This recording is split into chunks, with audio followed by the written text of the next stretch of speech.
Target is at 40 yards from where I'm standing.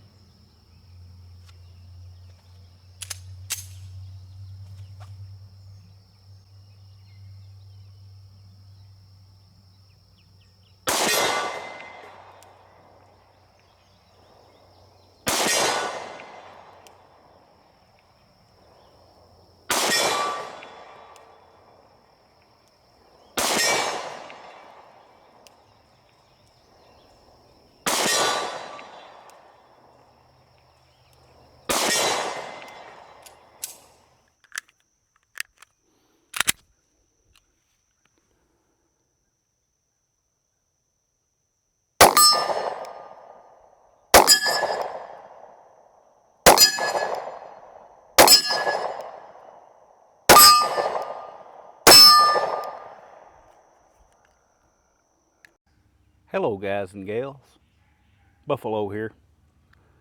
What you're looking at is the Diamondback DB9, and this is the second generation, as evidenced by the 3 pins above the trigger and the longer extractor. This is a pistol that's never really been on my radar. This actually belongs to a family member. He bought this recently. I think he said he paid 189 bucks for it at Rural King, and he brought it over. He's not a big shooter. He just wanted something to have on him, but he brought it over here to let me kind of put it through its paces and see what I thought about it, and see if it's something that would do him any good to have on him. So that's what I've done. I've had it over here for a couple of weeks. I've put about 500 rounds of ammo through it. Now, I know that's not any kind of a longevity test or anything like that. This is basically a first impressions video. I'm not trying to say, you know, it's not an endurance test or anything like that. Just straight up first impressions video pretty much. On the other side of that, 500 rounds through a little gun like this is probably more than most of them will ever see. They're not pleasant to shoot. It's the lightest, smallest 9mm semi-automatic that I know of. And, it's just not a fun gun. It's not a range gun. It's a something to have on you when you need it gun. So I thought I'd share my experiences with you guys. Let's go down here to the Buffalo range and get a closer look at it, and maybe compare it with another gun or two and talk about my thoughts on it.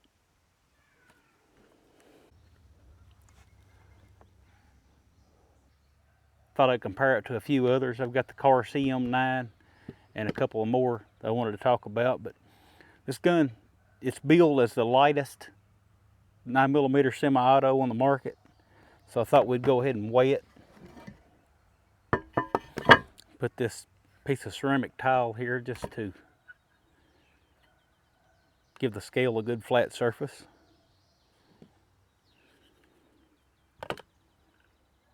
So we've got 11.4 ounces with the gun unloaded, no magazine. With the magazine, we jump up to 12.8 ounces. And let's throw a loaded magazine on there and see if that brings us up to about 15 something.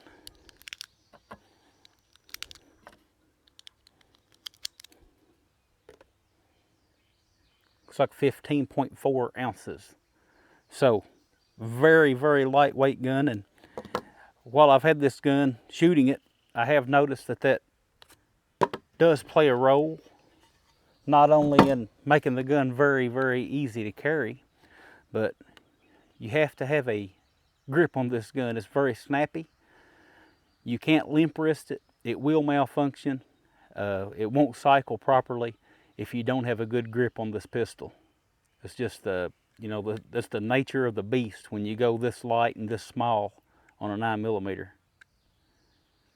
In fact, Diamondback recommends 124 grain or lighter projectiles for this 9mm to help it cycle.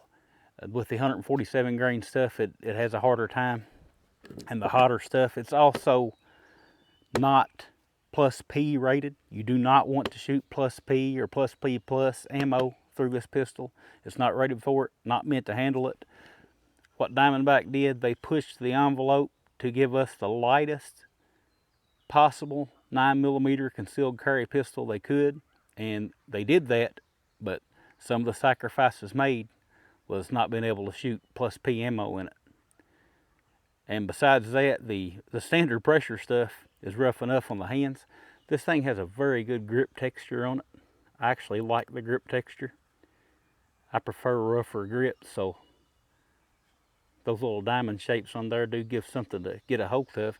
But this thing will give you a slide bite if you've got big fat hands like I do.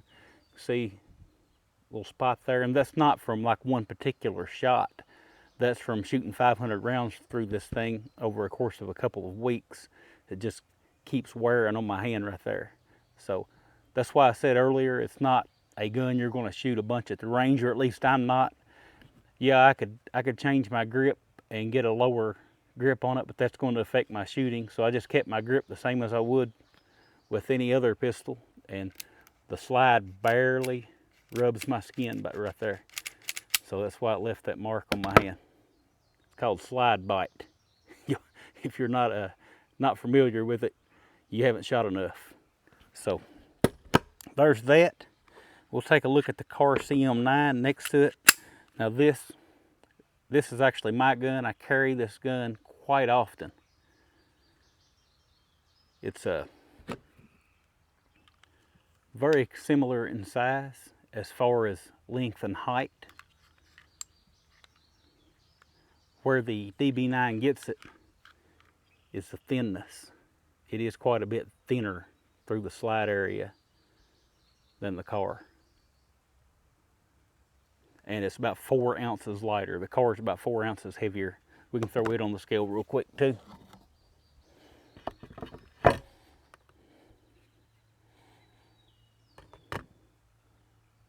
So we had 11.4, we jumped up to 15.2 with the Car empty. So you can see there, fairly significant weight difference between the two.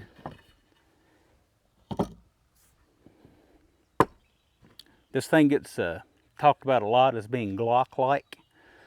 As far as the slide and internals go in the slide, it is very Glock-like. It takes down similar to a Glock.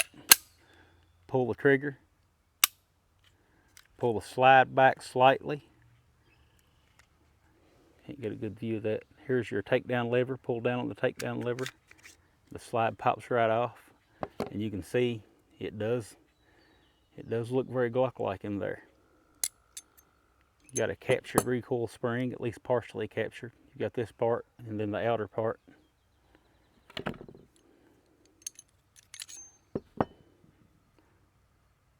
Little barrel there, 3-inch barrel in this model. I realize Diamondback has come out with offers a full-size model as well.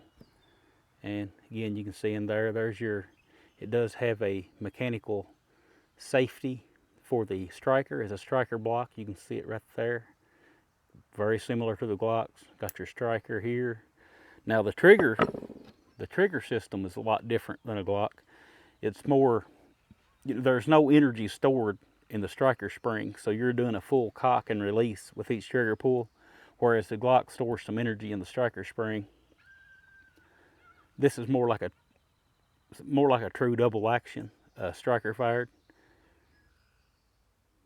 There's that little hump there that releases that plunger for the striker safety. Of course, your trigger mechanism back here. But this little polymer receiver, I mean, that weighs nothing. Let's see what it weighs. That is just 3 ounces. That's just unbelievable how light that is. So the slide and components make up the majority of the gun, of course, being steel components. Got 8.4 ounces there, so that brings you to your 11.4 ounce total.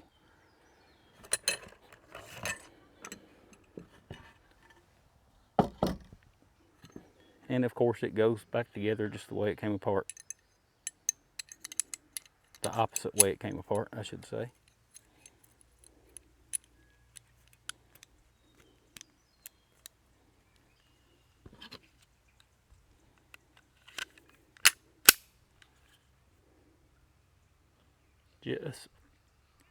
Just like that. Ready to go again. Talk about the trigger a little bit. The trigger is advertised at 5.5 pounds. Let's see what we get with the Lyman trigger pull scale.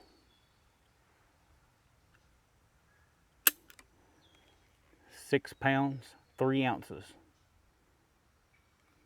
Try it one more time for consistency.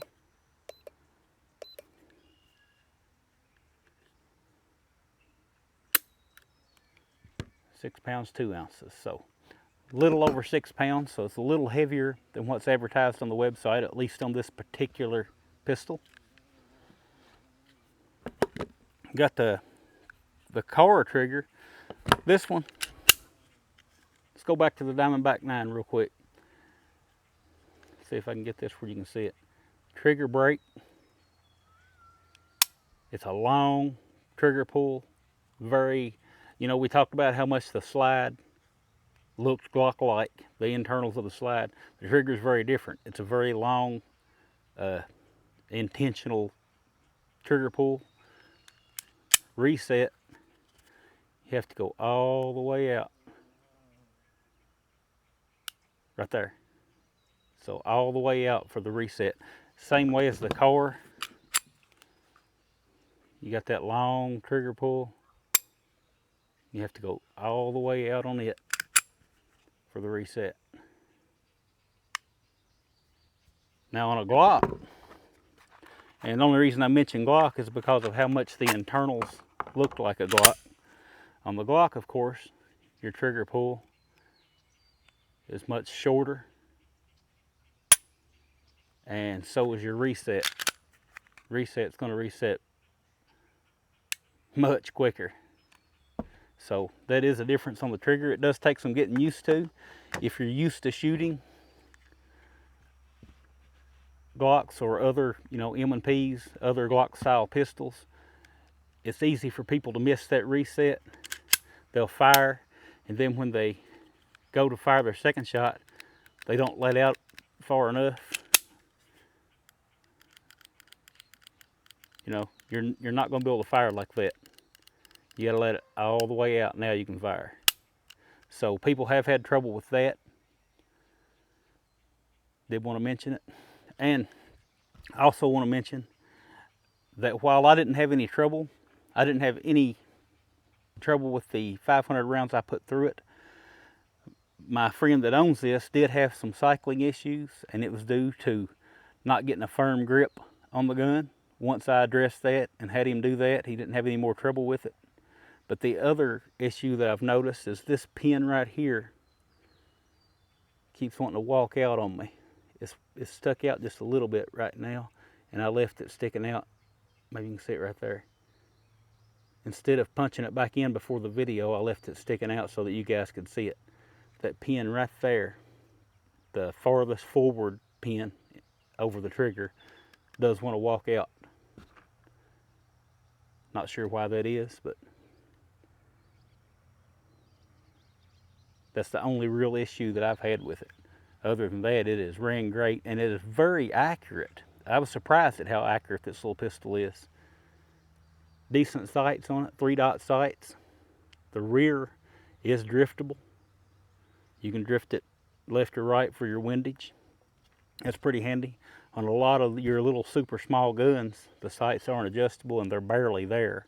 These actually rise up enough where you can use them and actually be accurate with them. So, considering the price point and the weight and all that stuff, you know, I'm kind of impressed with this little pistol at what it can do. Now, it does not have a slide lock, meaning the slide does not lock back after the last shot. If you're a big fan of a slide lock, you won't like this little pistol. About the only way you can go any smaller, in fact, is with a 380. This is the Ruger LCP2. And you can see it's quite a bit smaller.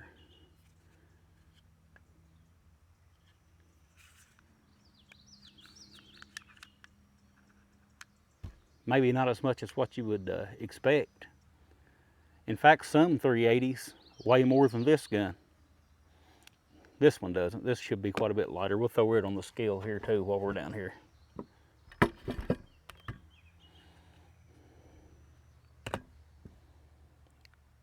.6 ounces, so, or 9.5 ounces. Scale wasn't done fluctuating yet. So 3 ounces, 3.1 ounces, or 2.9 ounces actually. 2.9 ounces lighter than a 9mm you can carry a 380. Now Diamondback also offers a 380, but I don't have one of those with me and I've never shot one, so can't really comment on it. Maybe I'll get one in and we'll talk about it some too. So I think that's really all I wanted to talk about here at the table. We'll do a little more shooting. All right, so we're just going to shoot a little bit. Not going to sit here and shoot a ton of ammo. It is very hot out here today and soupy feeling, if you know what I'm talking about. Now I've shot a variety of brands of ammo, at least 4 or 5 different brands. What I've got with me today is Blazer Brass, Tool Ammo, Aguila, 115 grain full metal jacket. They're all actually full metal jacket, but I shot 1 box of Remington green and white box 115 grain hollow points. The pistol cycled fine with those as well. I have heard from some owners of this pistol that theirs don't like hollow points. So that's something to consider. If you've got this pistol, or any other pistol for that matter, that you're going to carry for self-defense purposes, make sure that you run the ammo that you're going to carry through it and that it's going to function with the ammo you're carrying. Otherwise, you know, it's not going to do you a bit of good. So that being said, we'll just shoot a little bit here. I'm surprised actually at how accurately that I'm able to shoot this little pistol with that wide, narrow grip. It feels a little bit funny when you first pick it up, but it seems to work out okay. And aggravating my slide bite. See if I can get a little bit lower grip under that beaver tail.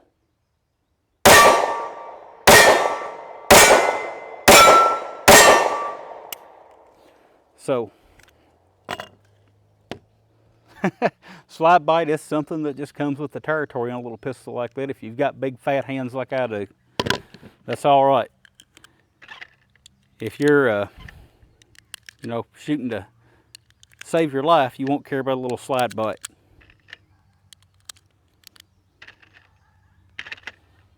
That's one of the reasons I said that this isn't a pistol, or I think I said it at the intro, it's not a pistol that you're going to go out and shoot all day. It's just not a pleasure to shoot this pistol. It's just not a fun range toy. It has one purpose in mind, and that's to have something on you when you need it. Let's see here.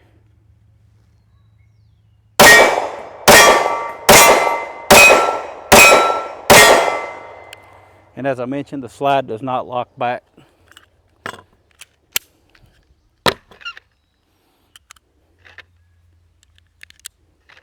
I've extended my range a little bit, if you guys haven't noticed. We replaced some timbers, some railroad ties, I should say, that were about shot through. And we also extended the range and added a few steel targets. Got these 2, and I got some knockovers that you saw at the first of the video. And that was all courtesy of my patrons over on Patreon. Thank you guys very much. Range maintenance is something now that you guys on Patreon are helping me with. I can focus on buying ammo and getting guns in here at the range to shoot and make videos on.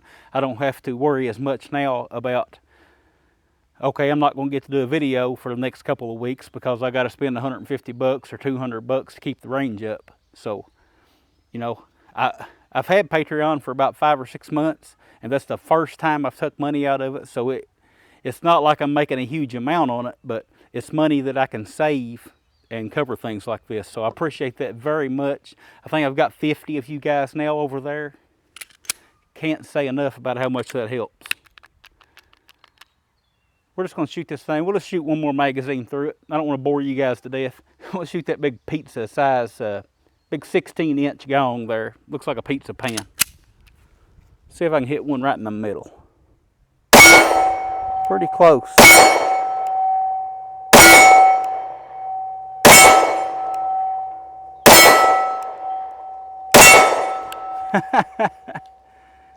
I like that. That thing really rings. It's only a 1/4 inch thick. That wide surface and thin thickness really lets it ring out. Of course, with my vision, the way my eyes are going lately, and my age, I should be allowed to get a few more bigger targets, shouldn't I? You know, when you get older, the targets should get bigger. I wish it worked that way.